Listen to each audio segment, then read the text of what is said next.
Te salut la lecția numărul 2 din cadrul cursului Marketing Digital prin intermediul rețelelor sociale. Azi vom învăța despre analiza SWOT, analiza SMART și profilul clientului ideal. Haideți să vedem ce este analiza SWOT. Provine din cuvintele strengths, weaknesses, opportunities și threats.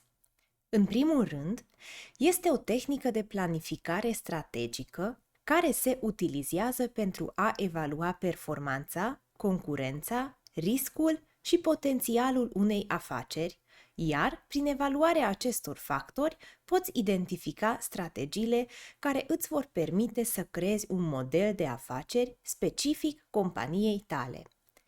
Este cel mai renumit instrument de audit și analiză a poziției strategice generale și vizualizează toți factorii pozitivi și negativi din interiorul și din afara firmei care pot afecta succesul companiei. Ce trebuie să mai știi este faptul că acest instrument puternic implică un mare grad de subiectivitate și ar fi bine să fie utilizată ca un ghid. Haideți să vedem în detaliu ce include această analiză. Punctele tari sunt caracteristicile interne ale afacerii care o fac să se evidențieze în comparație cu concurenții săi. Acestea pot fi, de exemplu, experiența echipei, calitatea bună a produselor sau a serviciilor oferite și reputația brandului. Punctele slabe sunt tot caracteristicile interne ale afacerii care o fac să fie mai puțin competitivă decât concurenții săi. Acestea pot fi, de exemplu, lipsa de experiență a echipei, calitatea slabă a produselor sau serviciilor oferite și reputația negativă a brandului. Oportunitățile sunt factorii externi care pot fi exploatate pentru a crește performanța afacerii. De exemplu, creșterea cererii pentru produsele sau serviciile oferite, schimbările legislative favorabile sau creșterea pieței în general. Și al patrulea punct, amenințările.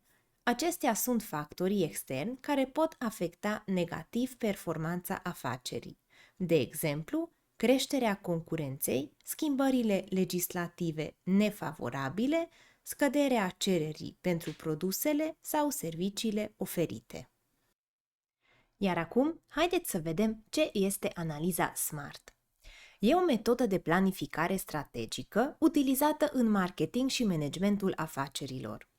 Trebuie să clarificăm că definirea unui scop SMART nu este un scop în sine, pentru că obiectivul trebuie să fie însoțit de mai multe elemente pentru a fi viabil, precum evaluarea comună a contextului, nevoile de a obține rezultatul și mijloacele date ca rezultat, condițiile de succes și riscurile eșecului, consecințele în cazul în care obiectivul este atins sau dacă nu este atins, în cele din urmă angajamentul managerului și al angajatului de a valida pe deplin obiectivul.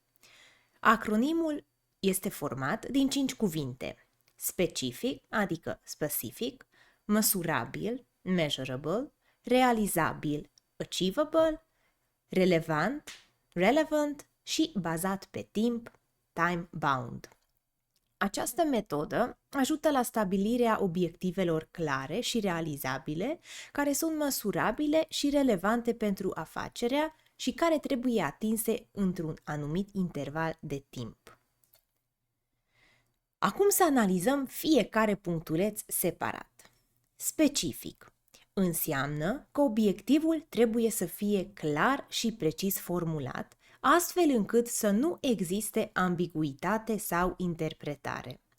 Răspunde la întrebări precum ce vrem să realizăm și cum vom ști că am atins obiectivul.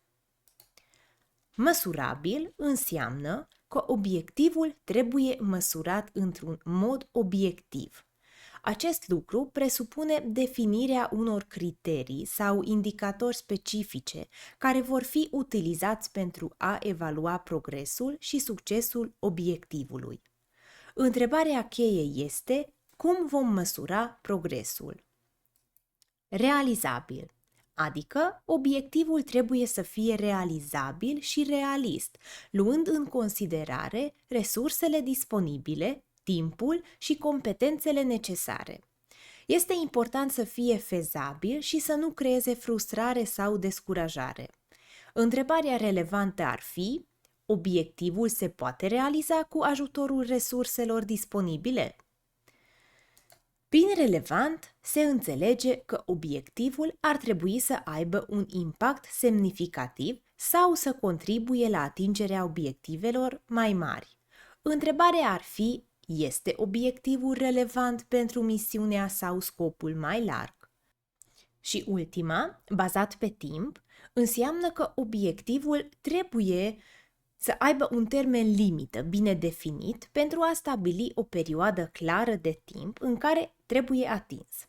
Acest lucru ajută la menținerea concentrării și urmăririi progresului în mod eficient.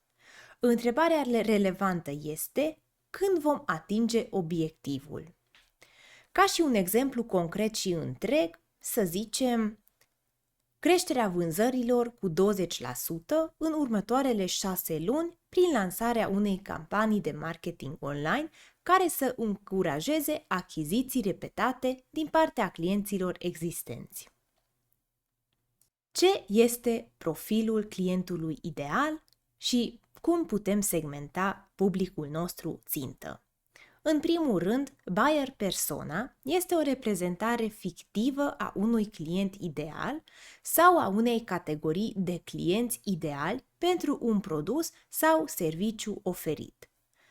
Această reprezentare este creată pe baza unor date demografice, comportamentale, psihografice și altor informații relevante și are ca scop înțelegerea mai profundă a nevoilor, dorințelor, obiceiurilor și preferințelor a clienților potențiali. Aceasta ajută companiile să-și concentreze eforturile de marketing și vânzare pentru a se adresa în mod eficient publicului lor țintă. Astfel, se pot crea mesaje și oferte mai personalizate și relevante, ceea ce poate duce la creșterea ratei de conversie și a loialității clienților. Să vedem câteva exemple din aspectele de care trebuie să ținem cont și la care trebuie să fim atenți atunci când vrem să realizăm profilul clientului ideal. Datele demografice conțin informații precum vârsta, genul și locația geografică.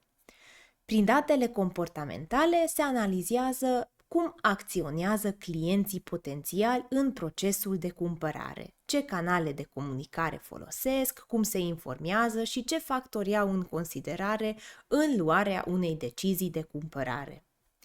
Date psihografice: acest aspect se referă la valorile, interesele, preferințele și stilul de viață al persoanei, cum petrec timpul liber, ce le pasionează și care sunt prioritățile lor.